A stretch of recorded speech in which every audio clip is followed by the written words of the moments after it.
गरीब आदमी बद्दू रात के वक्त वो कहीं बेचारा सुबह से चला था, मदीने पहुंचते उसे रात हो गई।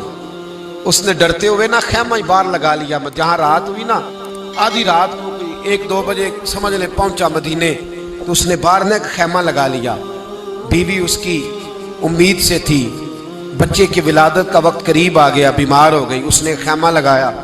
बीवी अंदर है, हजरत उमर फारूक गश्त पे थे रात को, साथ एक गुलाम था। हजरत उमर फारूक रज़ी अल्लाह ताला अन्हु कहने लगे वो आग जल रही है थोड़ी सी, पता करो कौन है। तो आपका गुलाम पता करने गया तो बद्दू ने डांट दिया, कहने लगे जाओ तुम्हें क्यों बताऊं।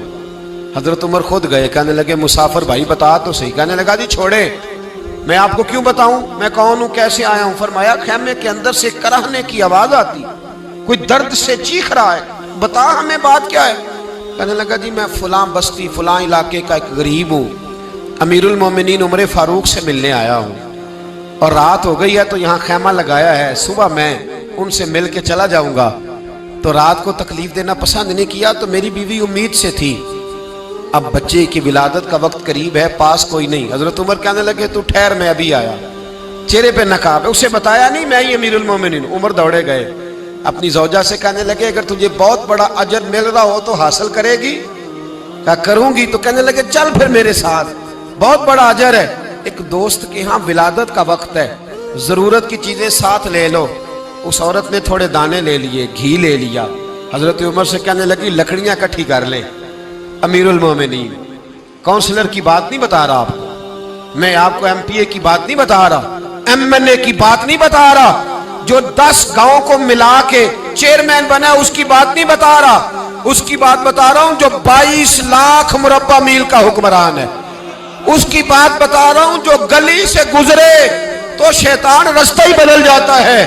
उसकी बात बता रहा हूं जिसके बारे में मेरे मुस्तफा करीम सल्लल्लाहु ताला अलैहि वसल्लम ने फरमाया मेरा उम्र तो वो है कि 950 साल हजरत जिब्रील भी इसकी शान बयान करे तो अजमत खत्म नहीं होती। इतना बड़ा शख्स। हजरत उमर ने लकड़ियां इकट्ठी की, ईंटों का रोड़े लेके चूल्हा बनाया, पहुंच गए।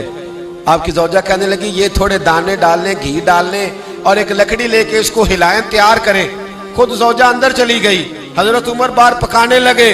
वो बद्दू कहता है मैं इस तरह का उनके साथ बिहेव करने लगा जैसे को किसी चौकीदार के साथ नहीं करता। मैंने समझा ये उमर ने चौकीदार रखे आने जाने वाले मेहमानों का। मैं कभी पानी का प्याला मांगता, कभी कोई बात, उमर दौड़े जाते, कभी पानी लाते। ओ मुसलमानों, ओ मेरे रसूल के गुलाम अजीजो, हजरत उमर फारूक। वो गुलाम कहता है मैं उमर से कहता, मैं कहता गुलाम पानी ला, तो उमर दौड़ के पानी लाते। मैं कहता तुझे घी पकाना भी आता है, पहले भी कभी पकाया है? तो उमर फरमाते कोशिश तो कर रहा हूं। मैं कहता पहले भी कभी तेरी बीवी ने ये काम किया है? तो हजरत उमर कहने लगे मुझे याद नहीं, पूछ के बताऊंगा। कहते हैं क्या रंग था, क्या अंदाज था, क्या मुस्तफा की तरबियत थी, क्या अंदाज हुजूर ने सिखाए गुलामों को। ये किस तरह का अमीर है कि ये हंडिया पका रहा है, फूके मार रहा है एक गरीब के लिए, देहाती के लिए जिसे जानते भी नहीं। अंदर उस शख्स की बीवी के यहाँ बेटा पैदा हुआ तो हजरत उमर की बीवी अंदर से बोल के कहने लगी अमीरुल मोमिनीन मुबारक हो, आपके दोस्त के यहाँ बेटा पैदा हुआ है। जब कहा ना अमीरुल मोमिनीन मुबारक हो, तो वो शख्स कहता है मेरे हाथ कांपने लगे और मैं इस तरह दौड़ा कि मेरी पगड़ी गिर गई।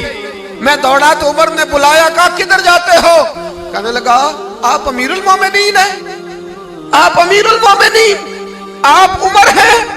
कैसरो किसरा जिसके नाम से कांपे आप वो हैं जिसे मुस्तफा ने दुआ मांग के अल्लाह से मांगा, वो वाले उमर हैं आप। जिसके लिए अलीउल मुर्तजा फरमाते हैं मैं रोज दुआ करता हूं, वो वाले उमर हैं। जिसके बारे में अबू बकर सिद्दीक ने फरमाया था कि मैं अल्लाह से कहूंगा मौला जो तेरे महबूब की उम्मत के हक में सबसे बेहतर था मैं उसे खलीफा बना के, वो वाले उमर हैं। उमर अमीरुल मोमिनीन की बीवी वो तो खातून अव्वल होती है, वो तो मलका होती है, और तेरी बीवी दाई बनकर एक गरीब के बच्चे के पास बैठी रही विलादत के वक्त। उमर अमीरुल मोमिनीन होके तेरी दाढ़ी सारी धुएं से भर गई तो ड्यूटी करता रहा।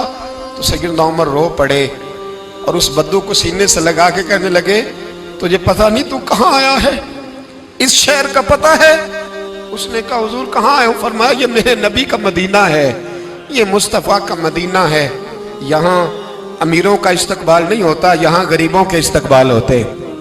یہاں حضور نے اس اسٹیٹ پہ میرے رسول پاک نے وہ والا رنگ دیا ہے کہ اب غریب سر اٹھا کے جینے لگے ہیں، اب مزدوروں کو عزتیں ملنے لگی ہیں، اب یتیموں نے سر اٹھا لیا ہے کہ ہمارا کوئی سننے والا